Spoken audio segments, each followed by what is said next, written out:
Ya, pemirsa, sejumlah penghuni rumah dinas PT KAI Daob 8 Surabaya, Jawa Timur ini diusir paksa oleh petugas gabungan dari pihak PT KAI Daob 8 Surabaya. Ya, penertiban yang berlangsung ricuh ini terjadi karena wilayah tersebut dijadikan usaha kos-kosan.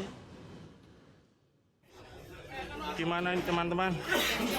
Belum ada yang muncul. Kita kalah pasukan. Sejumlah petugas dari PT KAI Daob 8 Surabaya menertibkan sekaligus mengosongkan rumah dinas di kawasan Jalan Gerbong, Kecamatan Tambak Sari, Surabaya. Dalam rekaman video amatir ini, petugas KAI yang dikawal dengan belasan orang menerobos dan memaksa masuk ke dalam rumah berpenghuni serta sejumlah kos. Tidak hanya harta benda, massa juga mengeluarkan paksa penghuni rumah. Penghuni rumah mencoba untuk mempertahankan tempat tinggalnya, namun banyaknya petugas gabungan yang datang membuat penghuni rumah tidak dapat melakukan perlawanan. Kami juga mengirimkan surat peringatan pertama sampai dengan ketiga kepada mereka untuk mengosongkan rumah tersebut, tapi mereka juga tidak memindahkan surat peringatan yang kami kirimkan, hingga akhirnya kami melakukan tindakan tegas, yaitu penertiban rumah dinas di Jalan Gerbong nomor 11. Penertiban terpaksa dilakukan karena rumah tersebut dipergunakan untuk tempat usaha kos-kosan. Selain itu, penghuni rumah bertahun-tahun tidak melaksanakan kewajibannya membayar sewa ke KAI selaku pemilik aset. Sementara itu, usai melakukan pengosongan, rumah dinas KAI ini ditutup pagar seng dan disegel.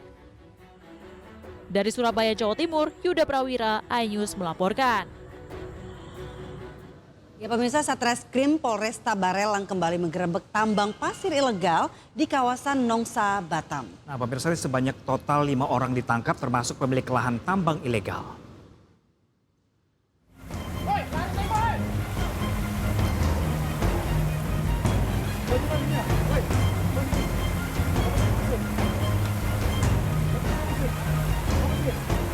Kedatangan belasan polisi ke lokasi tambang di kawasan Tanjung Memban, Kecamatan Nongsa, Batam membuat kaget para pekerja. Para pelaku bahkan lari tunggang langgang begitu mengetahui kedatangan polisi. Bahkan sebuah mobil truk yang sedang mengisi muatan pasir pun berusaha meninggalkan lokasi. Penggerbekan ini dilatar belakangi laporan warga yang resah akibat dampak lingkungan dan beroperasinya tambang pasir ilegal ini. Kegiatan tambang pasir ilegal di kawasan Nongsa kian marak dan meresahkan. Tak hanya merusak lingkungan, kegiatan tambang pasir juga membahayakan masyarakat sekitar akibat ancaman potensi longsor akibat aktivitas tambang. Yang kami amankan, yang berhasil kami amankan sekarang ada 3 orang yang diduga sebagai pekerja atau pekerja penambang pasir yang kita duga ilegal. Untuk pemilik atau pelaku usahanya kita akan lakukan penyelidikan lebih lanjut untuk menentukan siapa yang akan bertanggung jawab atas kejadian tersebut. Barang bukti yang kita amankan, Pak? Sementara barang bukti yang kita amankan 1 unit mesin sedot pasir.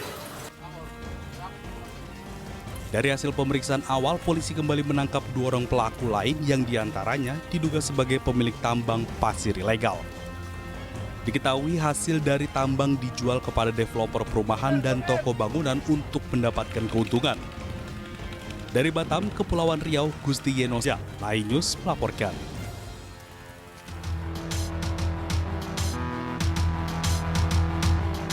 Permukiman warga di kawasan Kalipasir, Menteng, Jakarta Pusat digerebek aparat Satuan Reserse Narkoba Polres Metro Jakarta Pusat. Satu persatu rumah warga yang dicurigai kerap dijadikan tempat transaksi hingga pesta narkoba digeledah petugas. Hasilnya 26 orang dengan 4 diantaranya wanita berhasil diamankan.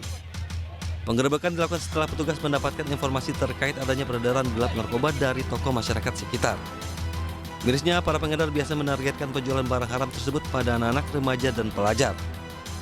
Dalam penggerebekan yang dilakukan selama beberapa hari itu, total barang bukti yang berhasil diamankan sebanyak 2 kg sabu-sabu. Kawasan Kalipasir Menteng ini seringkali menjadi ajang transaksi bagi para pengedar, pengecer, hingga para pengguna. Dan yang cukup menyedihkan adalah menyasar para anak-anak dan remaja kita. Akibat perbuatannya, para pelaku terancam pidana 20 tahun penjara atau seumur hidup. Dari Jakarta, Rani Sanjaya, Ainus melaporkan.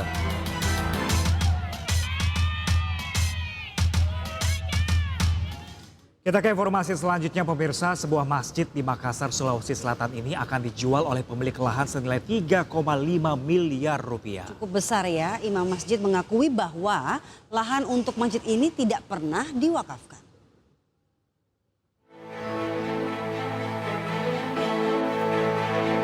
Masjid Fatimah Umar di kawasan Komplek BTN Makio Baji, Kelurahan Bangkala, Kota Makassar, Sulawesi Selatan, dipasangi spanduk dengan tulisan dijual oleh pemilik lahan. Spanduk ini juga dilengkapi dengan 2 nomor sertifikat lahan. Para pengurus Masjid Fatimah Umar mengaku lahan masjid tidak pernah diwakafkan oleh pemiliknya. Namun imam masjid menjelaskan bahwa saat pertama dibangun, masjid tidak sebesar saat ini. Ustadz tolong mau bahwa itu masjid tetap mau dijual ya, tanah mau dijual.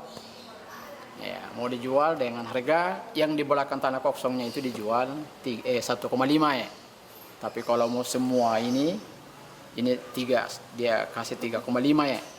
Yang di luar yang di belakang itu ya. Kira-kira seperti dulu. Bahasanya seperti itu ya. Berarti sudah 2 kali mau dijual Pak di. Nah, ya, ini memang ternyata sudah lama ya. Seperti itu. Masjid Fatimah Umar dibangun sekitar tahun 1990 oleh Hilda Rahman selaku pemilik lahan. Masyarakat bergotong royong untuk memasarkan masjid seperti saat ini. Dari Makassar, Sulawesi Selatan, Yoel Yusfin, Ainus melaporkan. Dan pemirsa, kita ke informasi lainnya, terlibat prostitusi online. 5 warga negara Vietnam dan seorang warga negara Cina ditangkap petugas imigrasi kelas 1 khusus Jakarta Barat. Ya pemirsa, sejumlah barang bukti, alat kontrasepsi dan uang puluhan juta rupiah ini disita oleh petugas.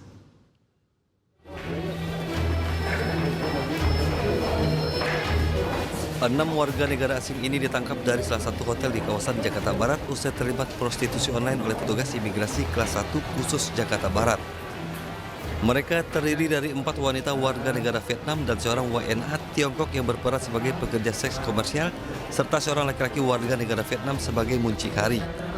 Pengungkapan kasus ini berawal dari informasi masyarakat tentang adanya penyalahgunaan izin tinggal warga negara asing di wilayah Jakarta Barat. Saat diselidiki didapati ke-6 orang WNA asal Vietnam dan Tiongkok ini terbukti melakukan penyalahgunaan izin tinggal dengan terlibat dalam prostitusi online.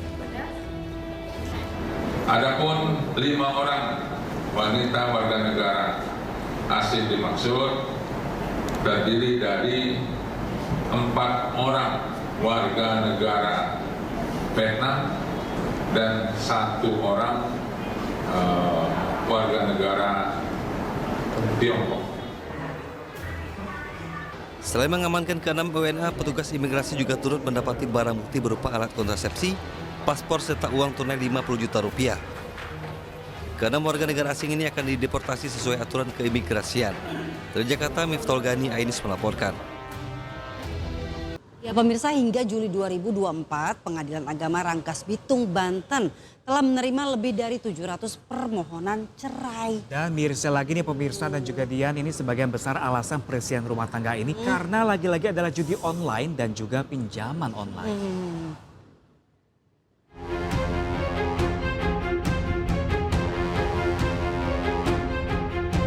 Angka perceraian di wilayah Rangkas Bitung, Lebak, Banten masih cukup tinggi. Hingga Juli 2024, Pengadilan Agama kelas 1B Rangkas Bitung telah menerima sebanyak 722 pengajuan cerai, baik gugatan cerai oleh istri maupun cerak talai oleh suami. Mirisnya, sebagian besar perceraian disebabkan perselisihan akibat judi online dan juga pinjaman online atau pinjol. Awalnya ya, kalau terkait dengan penyebab itu memang dari perselisihan. Setelah kita dalami lagi dalam persidangan, itu ternyata penyebabnya karena judi online. Ya, karena judi online kalah, mungkin nggak ada modal, akhirnya lari ke pinjol. Gitu. Ada yang begitu. Gitu. Jadi antara pinjol dan judi online sepertinya ya saling terkait juga. Pihak Pengadilan Agama berharap semakin banyak penyuluhan hukum kepada warga agar tidak ada lagi yang terjerat judi online serta pinjol. Dari Lebak, Banten, Iskandar Nasution, iNews melaporkan. Pemirsa masih di ISUD, pemirsa seperti yang kita informasikan di awal tadi bahwa ini ada kasus perpanjangan kasus dari kasus pembunuhan Vina Eki belum juga usai pemirsa karena keluarga 6 terpidana kasus tewasnya Vina dan Eki mendatangi kediaman Deddy Mulyadi di Subang, Jawa Barat. Ya, kedatangan mereka untuk meminta dukungan terkait rencana pengajuan peninjauan kembali atau PK atas 6 terpidana.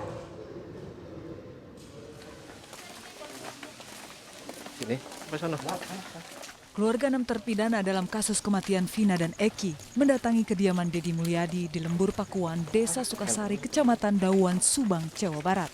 Kedatangan keluarga 6 terpidana tersebut untuk bersilaturahmi sekaligus meminta dukungan dari Deddy Mulyadi terkait rencana pengajuan peninjauan kembali atau PK. Langkah hukum sekarang ini yang dari DPN Pradi ini untuk upaya PK atas terpidana. Nah, tidak lama lagi lah ya karena kita menyusun supaya PK ini sempurna apa yang terjadi dengan apa yang putusan bisa kita laksanakan di PK. Deddy Mulyadi menilai saat ini semakin banyak saksi yang bisa dimintai keterangan oleh pihak penegak hukum karena tidak adanya rasa takut dari para saksi untuk memberi kesaksian. Hal tersebut menjadi keyakinan keluarga dan Deddy Mulyadi bahwa para terpidana tidak bersalah. Sekarang tuh bukan kekurangan saksi, menurut saya malah makin kesini saksinya makin banyak. Kenapa sekarang saksinya makin banyak? Karena sekarang sudah terbebas dari rasa takut. Kalau dulu kan orang tidak terbebas dari rasa takut. Hari ini terbebas dari rasa takut. Mudah-mudahanlah sidang di Mahkamah Agung yang menyidangkan PK itu semakin banyak novum yang bisa menguatkan pembebasan mereka dan karena saya berulang-ulang saya yakin mereka tidak bersalah. Keluarga berharap agar para terpidana mendapatkan keadilan karena menilai mereka tidak bersalah setelah bertahun-tahun mendekam di penjara. Dari Subang, Jawa Barat, Yudi Heriawan Juanda, iNews melaporkan. Dan pemirsa, untuk mengetahui informasi terkini terkait kedatangan tim kuasa hukum dan keluarga 6 terpidana kasus pembunuhan Vina dan Eki, kami sudah terhubung dengan rekan Mujib Prayitno di Lapas Kebonwaru, Bandung, Jawa Barat. Selamat pagi Mujib. Pagi Dian, pagi Pram. Ya, apakah kuasa hukum dan keluarga terpidana kasus pembunuhan Vina dan Eki sudah terlihat dan apa agenda mereka hari ini? Ya, barusan saja melintas ada beberapa keluarga dari 4 terpidana yang ada di rutan Kebonwaru yaitu Ripaldi, kemudian Eka dan juga Hadi Saputra Supriyanto. Mereka baru saja mendaftarkan diri untuk izin besuk dan didampingi oleh beberapa pengacara yang memang sejak beberapa kali telah datang ke lokasi rutan Kebonwaru untuk awalnya meminta surat kuasa untuk mewakili mereka mengajukan PK. Dan saat ini mereka juga datang untuk sudah kali keempat untuk mendapatkan keterangan dari para terpidana yang selama ini dipinjam oleh Polda Jabar dan ditempatkan di rutan Kebonwaru ini.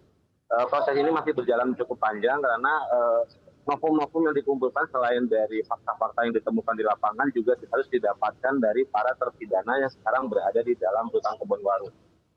Dian. Oke, rekan Mujib mungkin sempat berpapasan atau berbincang sedikit dengan para keluarga yang tadi membesuk. Apa yang mereka sampaikan, rekan Mujib? Ya, intinya mereka mempertanyakan kenapa penahanan atau pemindahan penahanan yang istilahnya dibon oleh Polda Jabar itu berjalan cukup lama. Terhitung sejak pertengahan bulan Mei kemarin hingga saat ini belum ada kejelasan kapan para terpidana ini akan dikembalikan ke fokus awal yaitu di rutan Cirebon. Dan itu salah satu pertanyaan dari para keluarga termasuk juga oleh para pengacara yang mendampingi mereka karena dengan dikumpulkan yang para terpidana yang terdiri dari 6 orang. Saat ini terpisah. Di sini ada 4 orang, kemudian di lapas di Lekong ada 2 orang dan 1 orang yang saat ini belum diketahui yang di rumah. Itu terpisah. Ini ada 4 di sini dan mereka berharap jika disatukan di dalam satu lokasi mereka para penasihat hukum akan mendapatkan kemudahan untuk mengumpulkan data-data juga dari para terpidana. Oke, rekan Mujib, selain tadi pihak keluarga yang Anda lihat, apakah juga didampingi kuasa hukum dan juga tokoh-tokoh publik lainnya? Ya, ada beberapa kuasa hukum yang terlihat dari Peradi, diantaranya Bang Jutek Bongso, kemudian Ruli Panggabean dan Bu Wiwi dan beberapa tim lainnya, karena setiap orang dari terpidana ini mendapatkan tim khusus yang mengatur pemberkasan mereka. Jadi dari setiap orang itu terdapat mungkin 3 atau 4 orang penasihat hukum yang mendampingi mereka. Kemudian nanti dijadwalkan akan datang juga Kang Deddy Mulyadi yang selama ini dikenal memang mencoba untuk mencari fakta di luar yang dicari oleh para pengacara. Gitu. Oke, baik. Terima kasih banyak Kak Mujib Praitno langsung dari Bandung, Jawa Barat. Kami masih menanti update terbaru dari Anda dan selamat bertugas kembali Kak Mujib. Dan pemirsa, untuk membahas lebih dalam terkait pengajuan peninjauan kembali terpidana kasus pembunuhan sejoli Vina dan Eki pada 8 tahun silam, pemirsa, kami sudah bersama dengan kuasa hukum terpidana kasus Vina, ada Bapak Jutek Bongso dan Ruli Panggabean. Halo, selamat siang. Selamat pagi Bapak-Bapak, terima kasih. Selamat pagi. Telah bergabung bersama kami. Ya, Pak Jutek dan Pak Ruli, ini tadi pagi sudah ke Lapas Kebonwaru, agendanya apa ini? Untuk melaporkan apa? Baik, selamat pagi Mas. Kami sedang di Kebonwaru, sekarang lagi menunggu jam untuk masuk dapat menemui para terpidana. Memang hari ini kami dijadwalkan untuk bertemu dengan para terpidana, ya melakukan kunjungan. Ada beberapa hal yang kami ingin konfirmasi langsung dengan para terpidana, ya, hal-hal informasi dalam rangka pengumpulan bukti, ya, novum untuk rancangan memori PK kami, ya kan. Jadi terkait juga ada langkah-langkah hukum yang akan kami lakukan, ya kan. Terutama besok rencana memang kami akan kembali ke Barreskrim, kira-kira untuk melakukan langkah hukum lanjutan, ya, terhadap melaporkan seseorang lah, ya, melaporkan seseorang yang terkait dengan peristiwa 2016 yang lalu, ya, klien kami sudah memberikan kuasa kepada kami untuk melaporkan ini, untuk kita buktikan, kita uji bahwa apakah keterangan mereka tahun 2016 yang membuat mereka sekarang menjadi terpidana seumur hidup itu benar apa tidak, gitu. Itu kira-kira begitu, Mas. Kalau dari pihak Anda sendiri optimis nggak gitu dengan adanya agenda ini bahwa nantinya akan ada apa ya, ibaratnya mempercepat kasus ini selesai dan lain sebagainya? Ya, optimis lah. Makanya kami tidak terburu-buru menyusun PK, mengajukan PK, ya, dengan novum yang seadanya. Kami ini kan bekerja 100 orang lebih, ya, satu tim. Jadi kami tentu banyak pertimbangan, saya dengan Bang Ruli selaku koordinator tim, ya kan, tentu ya mempertimbangkan banyak hal, ya, banyak hal untuk PK supaya kami jangan terburu-buru sehingga nanti lemah apa yang kami ajukan, ya kan. Sehingga kami kumpulkan sebanyak mungkin, kami luruskan yang menurut kami pada tahun 2016 lalu ada kekeliruan, ada kesaksian palsu dan lain, ya kita uji aja dulu, kita uji. Kalau itu terbukti kan itu kan novum bahwa itu kasus kan tidak benar, kira-kira begitu, gitu loh. Itu yang kami mau lakukan, gitu. Kalau sejauh ini Pak Jutek, apa saja sih kejanggalan yang ditemukan tim kuasa hukum? Banyak, ya, mungkin Bang Ruli bisa tambahkan, jelasin, Mas. Gitu. Boleh Bang Ruli?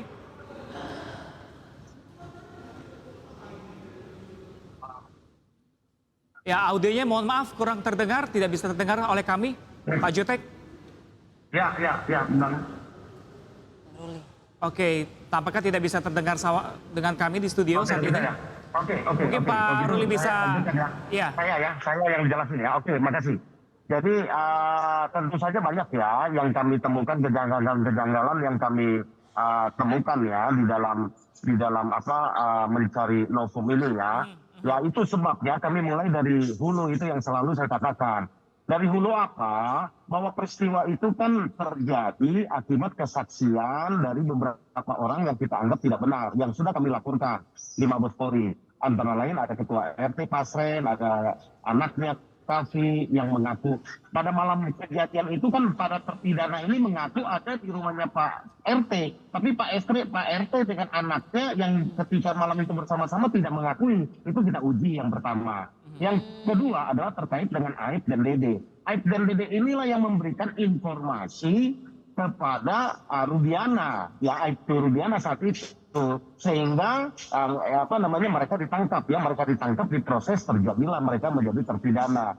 Dan besok kita akan melakukan lagi satu langkah, kita uji lagi apakah yang melakukan ini benar apa tidak, kan gitu kan, kita akan lakukan sehingga kalau misalnya itu baru bukti fakta yang terkait kronologis ya, terkait dengan saksi-saksi baru yang kami hadirkan, yang kami temukan, yang tidak pernah dimunculkan gitu Bang Ruli ya.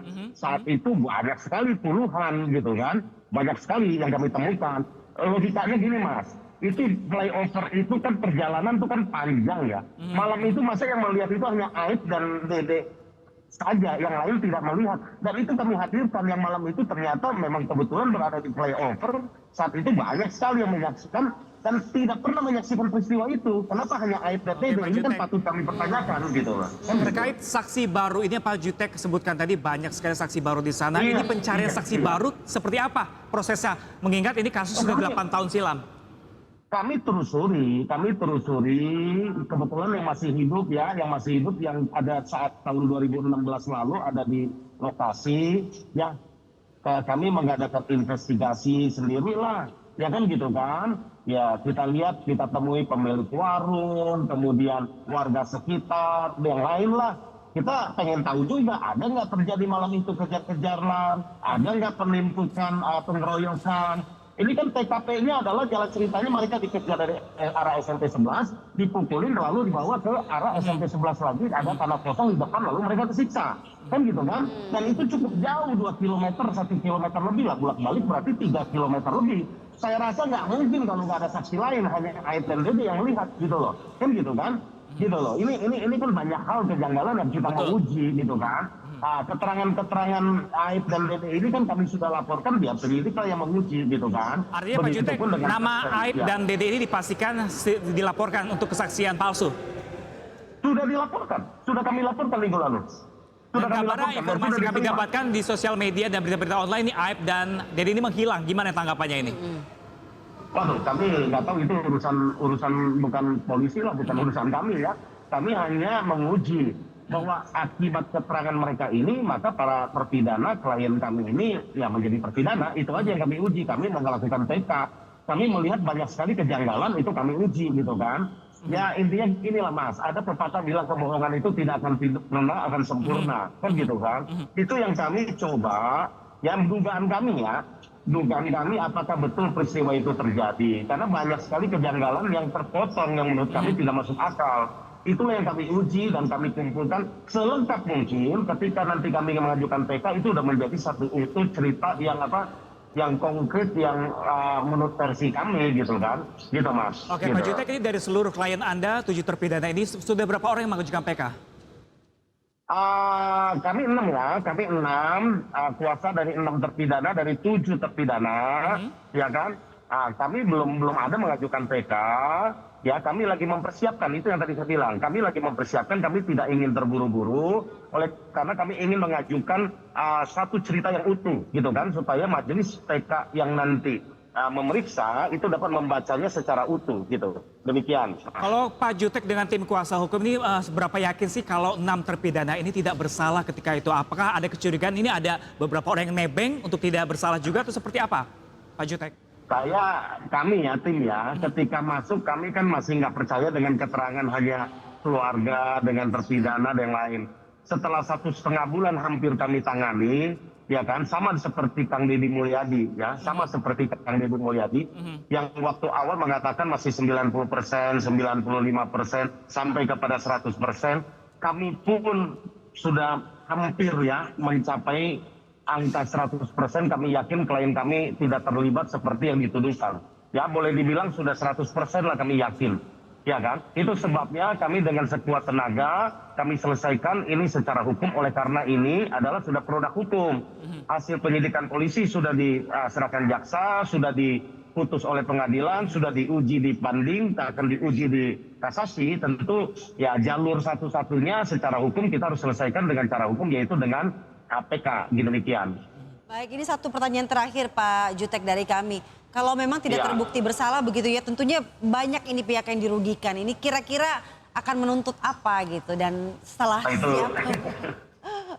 Itu nantilah ya, nantilah. Kami belum terpikir ya. Sekarang fokus kami sekarang adalah untuk bagaimana caranya menghadirkan novum yang benar-benar novum ya, benar-benar tidak tersaji tahun 2016 lalu, supaya para terpidana ini dapat bebas dulu. Kan kesian ya kalau menghukum orang yang tidak bersalah. Ada adium hukum ya kan, lebih baik membebaskan 1000 orang yang bersalah daripada menghukum 1 orang yang tidak bersalah. Apalagi ini ada 7 yang masih di dalam, 1 sudah bebas, Saka. Jadi ada 8 orang korban, sudah 8 orang dihukum nih, ya kan? Jadi kalau dibandingkan dengan itu, saya pikir suruh ironis ya. Kita akan koreksi bersama, ini tidak salah satu lembaga, sekali lagi.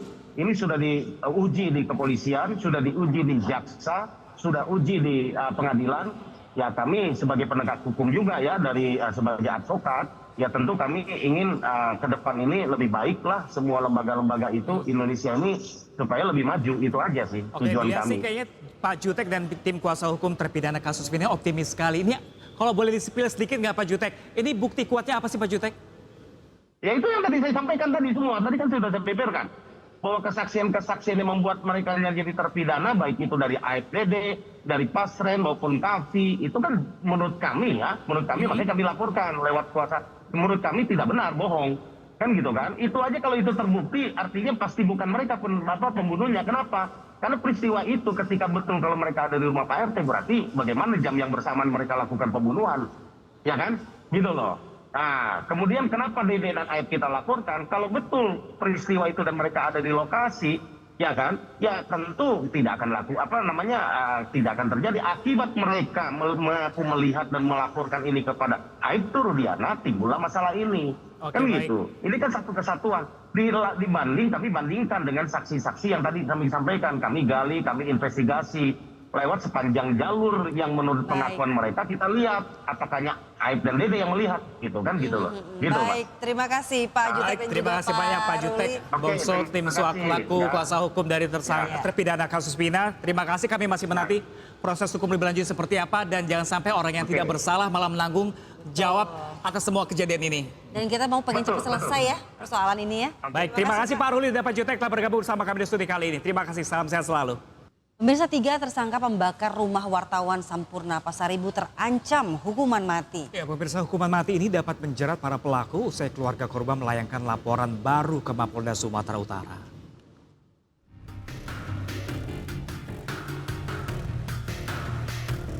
Keluarga besar Sampurna Pasaribu, wartawan Tri Brata TV yang tewas dibakar, melaporkan 3 tersangka dengan pasal hukuman mati. Laporan ini dilayangkan ke Mapolda Sumatera Utara oleh keluarga 2 orang adik Sampurna Pasaribu. Keluarga berharap tersangka mendapat hukuman yang setimpal, sementara seluruh pelaku yang terlibat bisa diungkap secara transparan. Yaitu kesamaan di hadapan hukum itu benar-benar diterapkan dalam kasus ini, begitu.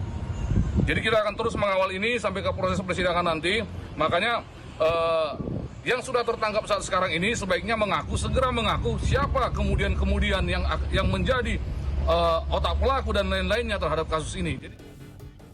Sementara itu dari hasil penyelidikan polisi, 2 eksekutor Rudi Apri Sembiring dan Yunus Syaputra menerima upah sebesar Rp1 juta dari otak pelaku bebas ginting.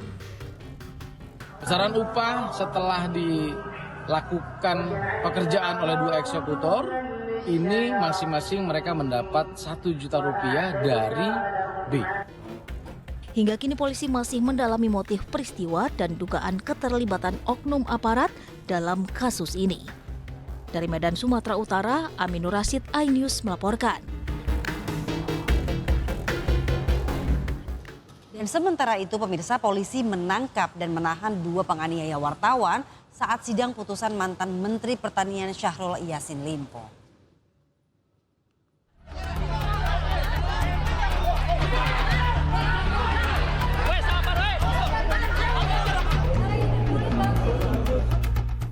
Polda Metro Jaya menangkap 2 pelaku pengeroyokan terhadap seorang jurnalis Kompas TV saat meliput sidang putusan mantan Menteri Pertanian Syahrul Yassin Limpo.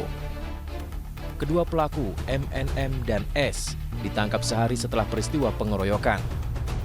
Usai polisi mendalami rekaman CCTV di Pengadilan Tipikor Jakarta, kini kedua pelaku sudah ditahan. Tadi kami sudah sampaikan pagi hari bahwa perkembangan penanganan kasus dugaan pemukulan terhadap rekan kita yang berprofesi sebagai jurnalis, saudara B, itu sudah dilakukan penahanan terhadap 2 tersangka, ya, sudah kami jelaskan tadi pagi. Perannya masing-masing memukul dan satu lagi memukul serta merusak kamera. Sudah dilakukan penahanan.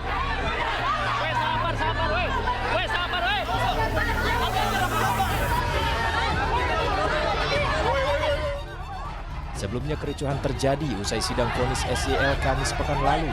Sejumlah wartawan bersitegang dengan pendukung SYL yang berada di lokasi persidangan. Kericuhan terjadi saat SYL hendak keluar dari ruang sidang.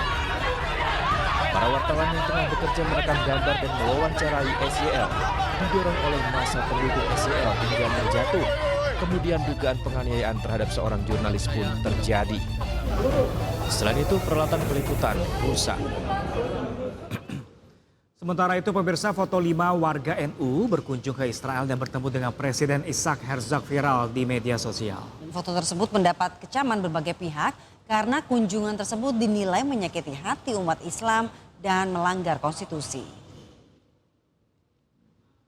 Sorotan tertuju kepada mereka yang berkunjung yaitu Gus Syukron Makmun, Zinul Ma'arif, Munawar Aziz, Nurul Bahril Ulum, dan Iza Anafisah Dania. Mereka dikenal sebagai cendekiawan Nahdlatul Ulama. Menanggapi hal tersebut, Sekjen PBNU Saifullah Yusuf mengatakan akan segera memanggil kelimanya untuk meminta klarifikasi terkait kunjungan tersebut. Kelimanya berpotensi dipecat jika terbukti melanggar ketentuan organisasi PBNU. Majelis Ulama Indonesia juga mengecam tindakan tersebut. MUI menilai kunjungan ke Israel melanggar konstitusi. Selain itu, MUI juga melihat tindakan tersebut melukai hati umat Islam Indonesia yang tengah prihatin dengan kondisi di Palestina.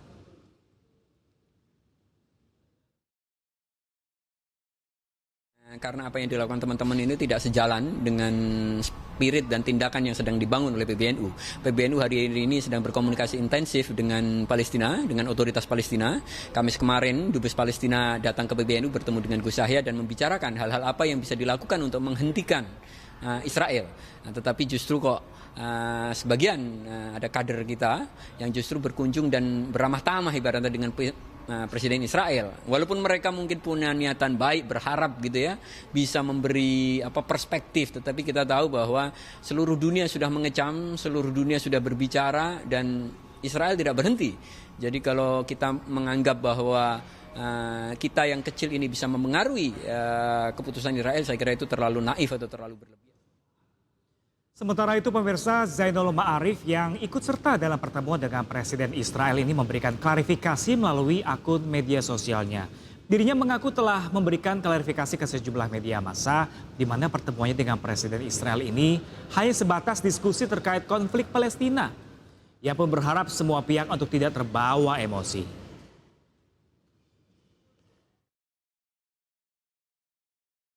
Ya, kita beralih ke informasi lainnya pemirsa, ini ada tahun ajaran baru, tidak semua sekolah mendapat siswa baru. Betul, di Ponorogo, Jawa Timur ada sekolah dasar negeri yang tidak mendapatkan siswa baru tahun ini, Pram. Waduh, akibatnya pemirsa kelas pun kosong dan tanpa aktivitas.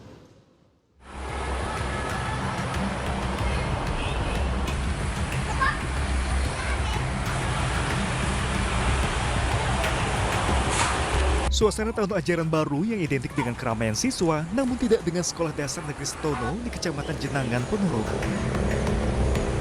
Sebab di tahun ajaran ini, tak ada satupun siswa kelas 1 yang mendaftar. Di tahun sebelumnya saja, hanya ada 2 siswa. Meski tahun ajaran baru sudah dimulai dan belum ada siswa baru, pihak sekolah pun masih membuka pendaftaran. Belum, Mas. Jadi ya harapannya nanti semoga di Setono ini ada murid baru yang mau. Tapi hingga hari ini, hari ajaran baru ini masih belum ada? Masih belum ada. Tahun kemarin dapat 2 angka. Terus tahun ini masih belum ada? Tahun ini masih belum ada. Tapi pendaftaran sekolah tetap dibuka ini sama. Sepi peminat juga dialami sekolah dasar negeri di Mandailing Natal, Sumatera Utara yang hanya kebagian 6 siswa baru di kelas 1. Minimnya siswa lantaran kalah saing dengan sekolah lain. Padahal sekolah ini dahulu merupakan sekolah favorit dan salah satu yang tertua di Mandailing Natal. Berapa orang lah ini jumlah kawannya ini? Berapa? 5 orang. Oh, 5 orang ya di kelas ini ya, jumlah kawannya ya. Itu gimana itu? Seru nggak? Enak nggak kalau cuma sedikit? Maunya Pipa gimana nih? Rame-rame nggak sekolah ini? Rame. Maunya rame ya? Berbagai upaya juga telah dilakukan sekolah, seperti mendatangi para orang tua dengan memberikan seragam dan perlengkapan sekolah gratis. Upaya kita untuk meningkatkan sekolah ini udahlah, misalnya udah maksimal. Contohnya untuk kelas 1 kami berikan baju seragam grey gratis. Ini tempoh hari kami suruh para guru-guru di sini untuk menemui orang tua siswa, tapi nyatanya begitulah Pak, masih sedikit yang mendaftar ke sini. Sedikit ya Bu.